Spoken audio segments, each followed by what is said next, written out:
ምናልባትም ያው የሚሆነው ስለማይታወቅ አማራን ላጠፋ ነው አለ ምስጥሩ ነው እንዳይቀር ለምን አፉን አውጥቶ እንደዚህ አማራን ላጠፋ ነው ብሎ እንደዚህ ነገረ አዎ ያፈረስኩ ነው አለ ያው ሌላ ሰው እንደወደደው ታየ እኮ ብሔረተኛ ነው የኦሮሞ ብሔረተኛ ነው ታየና በጣም ነው የወደደው ታየ ብሔረተኛ እኮ ነው የኦሮሞ ብሔረተኛ ነው እንደነገርኩ ብስጭቱም ከወነጋ ያለው ብስጭት እኮ እሱ ከጥቂት ሰዎች ግለሰቦች ጋር አሳስረውኛል ወያኔን ጠቁመው ሚል ካልሆነ እኮ ታየ ብሔረተኛ ነው ከዛ በኋላ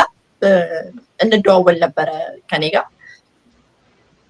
አንዳንድ እኔ ላይ የሚደረጉ ጫናዎችን ከተማ ውስጥ ምንም በሰማ ቁጥር በቃ ብስጭት ነው የሚለው ይደውልልኛል ምናምን እነዛ ናቸው አብኖች ናቸው እነሱ ናቸው ይላልና አሁን ሰሞኑን እያየሁት ነበር